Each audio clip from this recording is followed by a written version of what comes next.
Welcome. You have reached review time with Imperial.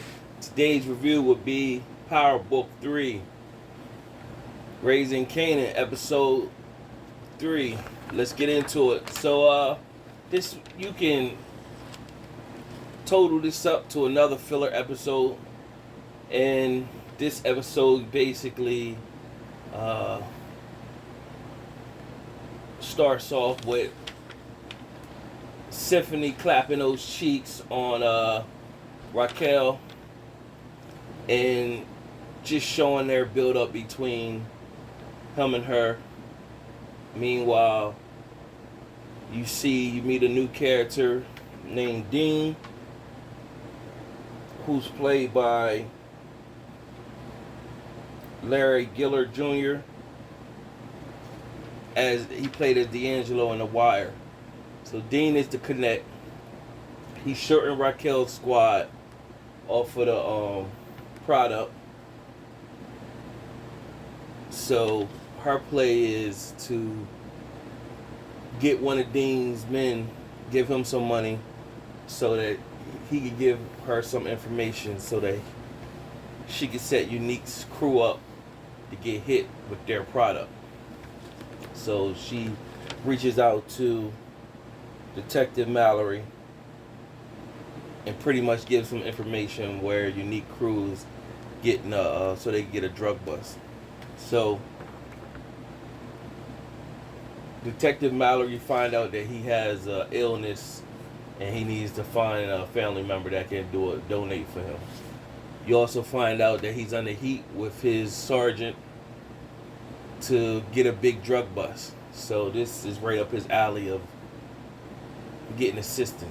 Meanwhile, Kanan is at the stash house and he's getting tired of sitting there. The girl that he likes, she's still walking in the neighborhood with her little sister, and of course he googly eyes for her, and she needs money. He want to step up, start making some money, so he reaches out to Uncle Marvin. Uncle Marvin pretty much is in jukebox room looking for something. So Kanan like, what you searching in jukebox room for? So Uncle Marvin is like, basically, this is my house. How you even get in here? He said, well, me and jukebox, we share each other keys. So he's like, not no more. So he told Kanan to give him the keys to his house. Meanwhile, Kanan's like, I need you to put me on. I need to make some money. So Uncle Marvin wasn't with it at first, but he came around. Pretty much said, don't tell your mom. And he told her he'd help talking to her to get him to get some extra corners. So that was pretty much their situation. Meanwhile, you had jukeboxes show her how she's stealing the clothes that she's selling at the swap meet. Pretty much, they go somewhere and they steal it. So she got a crew where they go steal clothes at. And so when they go steal clothes, one of the crew members get into it with the security guard, end up beating them up. She comes back pretty much telling them fall back, and she pulls a knife out on them. Meanwhile, Jukebox shows up at Kanan's house, and her Aunt Raquel is pretty much having a girl-to-girl moment, talking about how they both in love with each other. And I mean, not in love with each other, and got love with other people. And they having a real aunt niece moment. So then you have Raquel with Symphony, and pretty much he's in college, grad school, and you know, he's clapping the cheeks again, and pretty much she's telling him, I hope you're not around me to change me, because I don't need to be changed, pretty much. And it shows Symphony at her crib using the computer, and Kanan sees him. He's there with shirt off, and Kanan like, yo man, basically what you looking like, you know, in the crib, just all comfortable. And he raised up on Symphony, and then Raquel stepped in pretty much. So what you get to see is Kanan starting to hustle. They go to the college, breaking it down how to sell to the college students. The college students got money, so they pay more than the regular street people. So you get to see the relationship build up. The best character development that you're seeing is Raquel, Kanan's mom, and you see the character development between Kanan and Jukebox.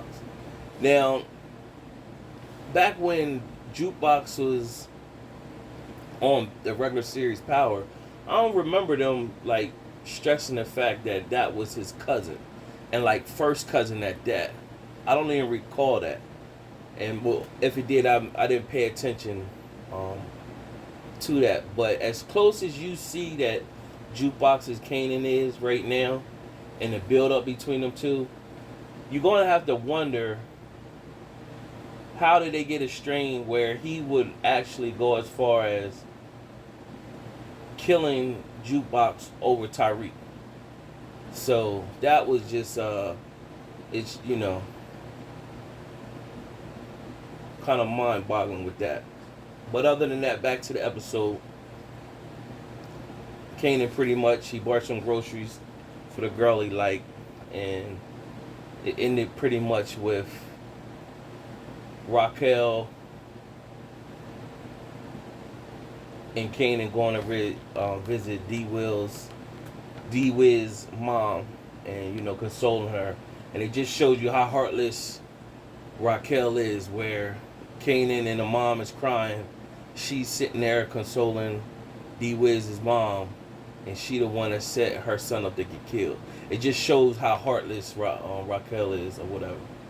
And there was another character that showed up in this episode, Crown Camacho, played by Quincy Brown, Albie Shore's son, and he plays as a record producer, and Uncle Lulu bring him and his girl there, and his girl trying to get her brother Sean on, and she's kind of like entertaining Camacho's flirting. And so Uncle Lulu sees it. He not feeling her vibe with that, so he pretty much confronted her about it, and she pretty much telling him like, you know a lot about that record producing stuff. You pretty much you need to follow that dream, then follow the dream in the streets.